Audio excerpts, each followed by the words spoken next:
Donc, dans cette vidéo-ci, on va voir comment construire un segment qui est perpendiculaire à un autre segment. Donc, ici, exemple, je vais avoir le segment AB qui est perpendiculaire au segment CD. Donc, comment est-ce qu'on fait ça? Bien, comme c'était le cas avec les droites tantôt, avec les segments parallèles à une droite qu'on a vu dans une autre vidéo, on doit travailler avec les droites et les droites du support. Donc, je vais commencer avec une droite pour le segment AB. Donc, j'ai ma droite AB et je vais venir créer un segment qui est entre A et B que je vais mettre d'une couleur différente pour bien identifier. Donc, mon segment est ici. Et ma droite support, je vais venir la mettre en pointillé pour l'instant. On verra plus tard quand on va vouloir les effacer.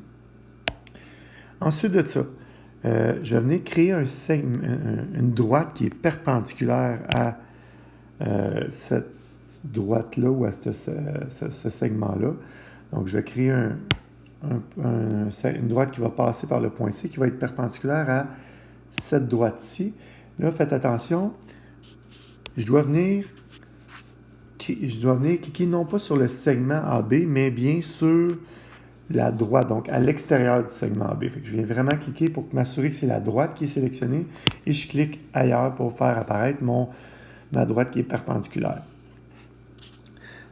Donc, je vais venir placer mon point D qui est ici et je vais créer mon segment CD entre C et D qui est là. Ce segment-là, je vais l'identifier. Je vais le mettre lui également d'une couleur. Ici, puis l'autre, je vais le mettre en rouge.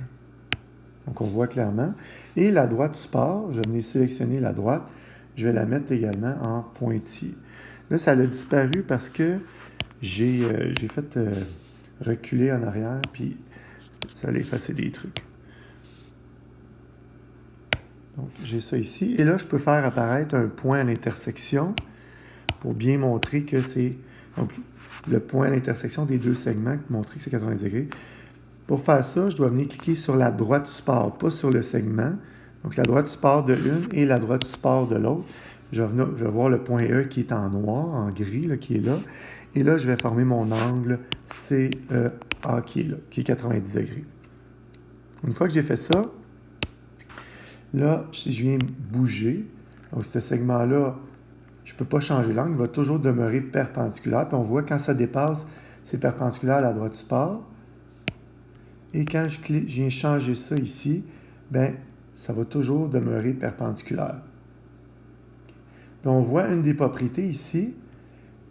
Ce qu'on voit, c'est qu'on peut voir, comme dans nos notes de cours, que deux segments peuvent être perpendiculaires sans même se toucher. Donc, si je regarde le segment CD et le segment AB, sont perpendiculaires parce que leurs droites support sont perpendiculaires. Donc, on le voit clairement ici. Mais si je venais cacher les droites support, donc si je venais cacher les droites support, donc cette droite-là et cette droite-ci, bien, je vois clairement que mes deux segments, je peux venir les changer, je peux venir les bouger comme ça, mais ils vont toujours demeurer perpendiculaires un par rapport à l'autre. Puis là, quand je m'organise pour qu'ils se croisent, bien, on voit bien l'angle de 90 degrés entre les deux.